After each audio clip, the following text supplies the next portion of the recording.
नमस्कार। काफी दिनों से मैं खोज रहा था पुस्तकों में और इंटरनेट में या यूट्यूब में कि कहीं कुछ ऐसा मिल जाए जहां पर किसी बहुत बढ़िया एस्टैब्लिश्ड एस्ट्रोलॉजर ने अपनी पर्सनल मेथड या process of studying A horoscope share किया हो, परंतु मुझे नहीं मिला। अब मेरी इच्छा तो थी इस प्रोसेस को सबके साथ शेयर करने की, तो मैंने सोचा कि क्यों नहीं मैं अपना ही प्रोसेस आपके साथ शेयर कर लूं। अब यहाँ पर मैं डिटेल में पहली बार आप सबके साथ पब्लिक में शेयर कर रहा हूं कि मैं एक हॉरोस्कोप को कैसे स्टडी करता हूं, क्या स्टेप बाय स्टेप प्रोसेस है। और हाँ, अगर आप नए हैं तो ध्यान से नॉर्मल स्पीड पे देखिए। अगर आप थोड़ा सा एस्ट्रोलॉजी सीख चुके हैं, इंटरमीडिएट लेवल पे हैं, तो शायद आप 1.25 स्पीड पे देख सकते हैं।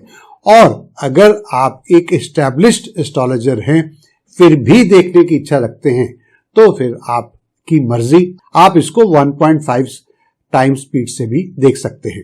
तो आइए शुरू करते हैं। दोस्तों, प्रोसेस में सबसे जरूरी है कि हॉरोस्कोप देखने का समय और स्थान। इसको बहुत सारे लोग नजरअंदाज कर देते हैं।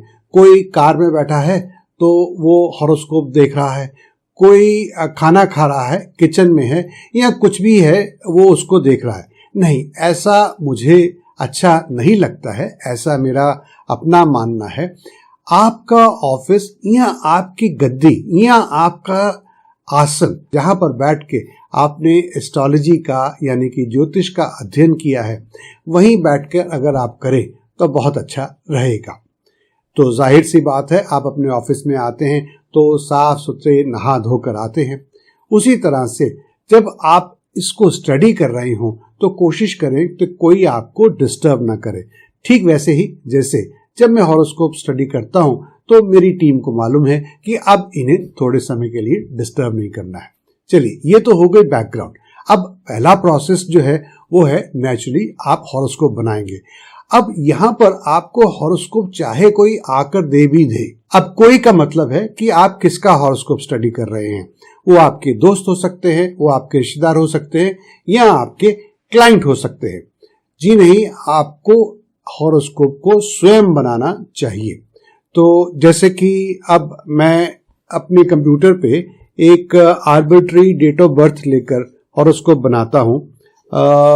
मान लीजिए मैंने बनाया 1 जुलाई 1990।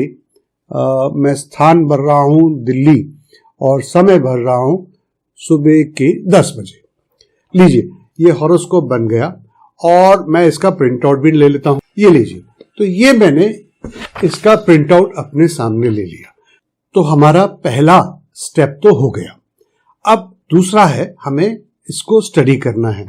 तो आप ऐसा करिए, अगर आपके पास कोई तरीका है या इसको आप फिर से अपने व्हाइट बोर्ड पे या पेपर पे दोबारा से बना सकते हैं, जहां पर आप केवल लग्ना और लग्नापति यानी कि लग्ना लॉट को स्टडी करेंगे। जैसे कि इस हॉरोस्कोप में मैं देख रहा हूं कि लग्ना है सिंह राशि और लग्नापति स्वयं सूर्य हैं। तो अब हम ये भी देख रहे हैं कि सूर्य इस वक्त एकादश भाव में स्थापित है। अब आप ये देखिए कि सूर्य एकादश भाव में होते हैं, यानी कि ये जेमिनी साइन मतलब मिथुन राशि में है। तो इसके क्या क्या अर्थ हो सकते हैं, 1 मिनट 2 मिनट लगा कर इस पर विचार कीजिए। अब चलते हैं अगले स्टेप पर। अब आप पूरे राशि चक्र को देखिए, यानी कि पहले भाव में राशि आ रही है सिंह, दूसरे भाव में राशि आ रही है कन्या, तीसरे भाव में राशि आ रही है तुला, इत्यादि इत्यादि। अब हमें राशियों के ऊपर विचार करना है और राशियों पर विचार करने के लिए आपने जब एस्ट्रोलॉजी पढ़ी तो आपको याद होगा कि हर राशि बहुत कुछ इंगित करती है। जैसे वो फायरी है, अर्दी है, एरी है या वाटरी है। दूसरी बात, ये ऑड साइन है या इवन साइन है। तीसरी बात, ये डायरेक्शंस कौन सी दिखा रही है, ईस्ट, वेस्ट, नॉर्थ, साउथ। इसी तरह से हम ये देखेंगे कि ये मूवेबल साइन है, इमूवेबल साइन है या ड्यूअल साइन है। फिर इसी तरह से हम विचार करेंगे जीव, धातु, मूल इत्यादि का। इसको पूरे राशि चक्र में हर घर पर, हर भाव पर लगा के देखिए। जैसे कि इस कुंडली में हम देख रहे हैं कि दशम भाव में वृषभ राशि है और वृषभ राशि के साथ साथ स्वयं वृषभ राशि के लॉर्ड यानी कि शुक्र, वीनस स्वयं है। तो हम कह सकते हैं कि इस जातक का जरूर जो पेशा है, ऑक्यूपेशन है, कहीं ना कहीं शुक्र से प्रभावित होगा। तो जाहिर सी बात है कि अगले 2 स्टेप मैं एक साथ बोल रहा हूं कि हमें भावों को यानी कि घरों को, हाउसेस को स्टडी करना है और उस हाउस में कौन सी राशि है, कौन से प्लैनेट है, उसको स्टडी करना है। जब हम प्लैनेट्स की बात करेंगे तो हम हमेशा PAC का ध्यान रखेंगे। PAC का मतलब है position of the planet, aspect of the planet and conjunction of the planet. जैसे कि इस कुंडली में आप देख रहे हैं कि शनि पंचम भाव में है और वह द्वितीय भाव, सप्तम भाव और एकादश भाव पर अपनी दृष्टि डाल रहे हैं। उसी तरह से मंगल अष्टम भाव में है और वह एकादश भाव, दूसरे भाव और तीसरे भाव पर अपनी दृष्टि डाल रहे हैं। और बृहस्पति जो कि 11वें भाव में है, वो तृतीय भाव, पंचम भाव और सप्तम भाव पर अपनी दृष्टि डाल रहे हैं। और इसी तरह से एकादश भाव में बृहस्पति, सूर्य और बुध एक साथ है।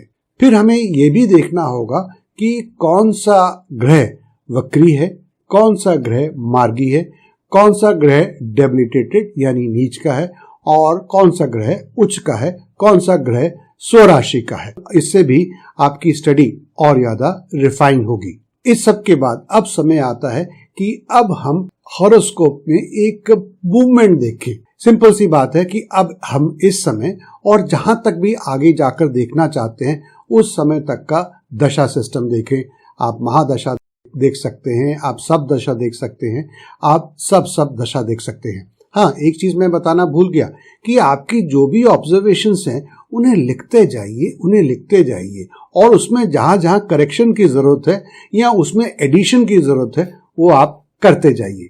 अब इसके बाद समय आता है कि आप डिविजनल चार्ट्स को भी देखें। डिविजनल चार्ट से मेरा मतलब है कि आप नवांश कम से कम जरूर देखें, दशांश देख सकते हैं और अगर आप मून साइन से भी देखना चाहते हैं तो जरूर देख सकते हैं। यहां तक मैं समझता हूं कि अगर आप एक कुशल एस्ट्रोलॉजर हैं तो आप बहुत कुछ जातक के बारे में जान चुके होंगे, परंतु रुकिए, अब समय आता है डबल चेक का। इसके लिए आपको 3 चीजें और स्टडी करनी होंगी। पहली, नक्षत्र। खैर, नक्षत्र के बारे में हम कभी विस्तार से बात करेंगे और आपको जानकर खुशी होगी कि मैं नक्षत्र के बारे में भी एक कोर्स लाने वाला हूं जल्दी से। उसके बाद आप और ज्यादा डबल कंफर्मेशन के लिए लाल किताब के अनुसार भी आप हॉरोस्कोप स्टडी कर सकते हैं अगर आप लाल किताब का ज्ञान रखते हैं। और तीसरा, आप डबल कंफर्मेशन के लिए आप न्यूमरोलॉजी यानी कि अंक ज्योतिष का भी इस्तेमाल कर सकते हैं। यहाँ पर मैं जल्दी से एक बात बताना चाहूँगा कि अगर आप एस्ट्रोलॉजी, न्यूमरोलॉजी और रेमेडियल मेजर सीखने में इंटरेस्टेड हैं तो हमने पहले से ही बहुत डिटेल्ड में वीडियो कोर्सेज बनाए हुए हैं जिसे आप आराम से घर बैठे ऑनलाइन स्टडी कर सकते हैं। इसका लिंक आपको नीचे डिस्क्रिप्शन बॉक्स में और आपको पहले कमेंट में मिल जाएगा। आगे चलते हैं। अब आपके पास बहुत सारी इंफॉर्मेशन आ चुकी होगी और मैं उम्मीद करता हूं कि आप उस इंफॉर्मेशन को लिख चुके होंगे। अब आपकी मीटिंग होनी चाहिए स्वयं जातक के साथ, या अगर किसी वजह से जातक नहीं आ सके हैं या आपसे फोन पे सीधे सीधे बात नहीं कर सकते हैं तो उनके निकट संबंधी आपसे बात करेंगे। अब रुकिएगा, एकदम से तेजी से अपनी ऑब्जर्वेशंस उनको मत दीजिए। सबसे पहले एक बार date of birth, time of birth और प्लेस ऑफ बर्थ को फिर से डबल चेक कर लीजिए। मेरे साथ कम से कम ये एक्सपीरियंस है कि 10 में से 1 केस जरूर ऐसा होता है जहां जातक ने जल्दबाजी में या किसी भी वजह से गलत समय, गलत डेट या गलत स्थान दे दिया। आपको शायद हैरानगी होगी, पर नहीं, स्टैटिस्टिकली मैं इस चीज के लिए हमेशा तैयार रहता हूं। चलिए मान लेते हैं कि उन्होंने आपको सही बर्थ डिटेल्स दी हैं, तो अब आप एक या दो ऑब्जर्वेशंस उनके साथ शेयर करें और पूछिए ऐसा है क्या।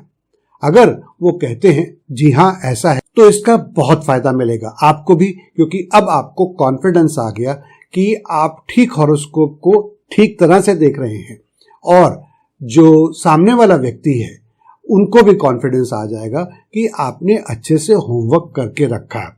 अब आप उनके प्रश्नों का उत्तर दीजिए, अपनी ऑब्जर्वेशंस उसके साथ शेयर करिए, और अगर यहाँ पर सिचुएशन डिमांड करती है कि उनको कुछ रेमेडियल मेजर देने होंगे, उन्हें कोई गाइडेंस देनी होगी, तो अब आप उनको यहाँ पर दे सकते हैं। मैं एक और चीज आपके साथ शेयर करूंगा कि मैं हमेशा ये काम क्लाइंट से मीटिंग से पहले करके रखता हूं, चाहे इसमें मुझे आधा घंटा लगे, चाहे इसमें 45 मिनट लगे, और कभी कभी तो 1 घंटा भी लग जाता है। अब मीटिंग चाहे आधे घंटे की हो, पर कम से कम मुझे ये संतुष्टि रहती है कि मैंने अपना काम बहुत ईमानदारी से और बहुत लगन से किया है। बस ये था एक छोटा सा वीडियो। अगर आपके मन में कोई प्रश्न है तो नीचे लिख डालें, मैं आपके प्रश्नों का उत्तर सहर्ष दूंगा। और अगर आप कंसल्टेशन चाहते हैं तो उसके लिए भी हमने नीचे अपने कॉन्टैक्ट नंबर दे दिए हैं। मिलते हैं एक और वीडियो में।